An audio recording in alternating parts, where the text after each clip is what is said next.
সকলকে জানাই শুভ দীপাবলির আন্তরিক প্রীতি শুভেচ্ছা এবং অভিনন্দন। আপনারা সকলেই জানেন যে কালী পুজো সকলের বাড়িতে বাড়িতে একটি আলাদা ধরনের উৎসবে আনন্দ ছড়িয়ে আনে। ছোট থেকে বড় সকল মানুষের আবেগ জড়িয়ে রয়েছে এই কালী পুজোয়। এছাড়া কালী পুজো মানে এখন বারাসাতের জন্য একটি জনপ্রিয় উৎসব। বারাসাতের প্রত্যেকটা পুজো প্যান্ডেলে চারদিকে ছোট থেকে বড় সকল মানুষের ভিড় একেবারে জমতে উঠেছে।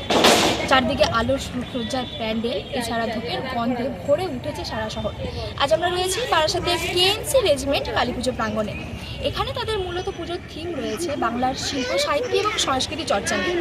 বাংলার শিল্পতে যেমন কাঠচেরা শিল্প রয়েছে, যে শিল্পগুলি আজকাল প্রায় সীমিত হয়ে গেছে, সেই সমস্ত শিল্পকে তারা তুলে ধরেছেন এবং বাংলার জীবন্ত বিখ্যাত মনীষীরা রয়েছেন যেমন রবীন্দ্রনাথ ঠাকুর, স্বামী বিবেকানন্দ, নেতাজি সুভাষচন্দ্র, যাদের অবদান সাহিত্যের খাতায় অতুলনীয়, তাদের সমস্ত কিছু তুলে ধরার জন্যই তারা এই কালী পুজোর থিমটি এবার রেখেছে।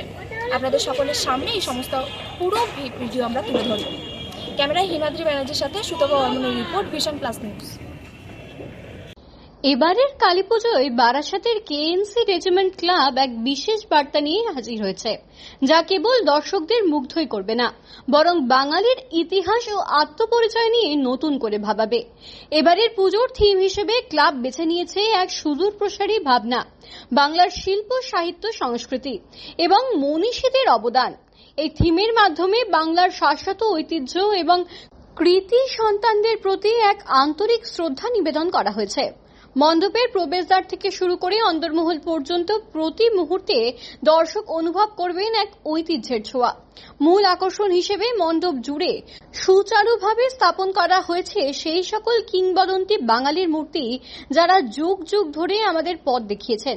বিশ্বকবি রবীন্দ্রনাথ ঠাকুর, যার সাহিত্যকর্ম আজও বাঙালির প্রাণে; স্বামী বিবেকানন্দ, যার বলিষ্ঠ বাণী তরুণ সমাজকে প্রেরণা যোগায়; এবং দেশনায়ক নেতাজি সুভাষচন্দ্র বসু, যার আত্মত্যাগ আজও প্রেরণার উৎস। এই তিন মহান ব্যক্তিত্বের উপস্থিতি যেন মণ্ডপকে এক অন্য মাত্রা দিয়েছে।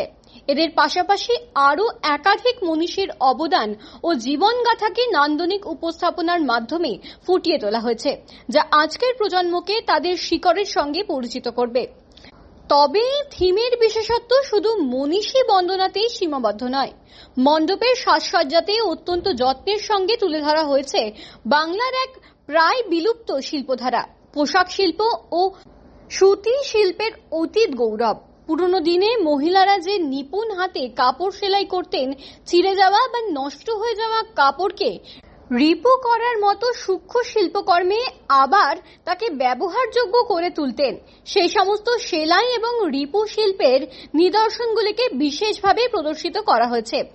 বাঁশ, ফাইবার এবং টেরাকোটার মতো দেশীয় উপাদান ব্যবহার করে শিল্পীরা এই ঐতিহ্যবাহী কারুশিল্পগুলিকে এত নিখুঁতভাবে ফুটিয়ে তুলেছেন যে মনে হবে যেন এক চলমান লোকশিল্পের প্রদর্শনী চলছে।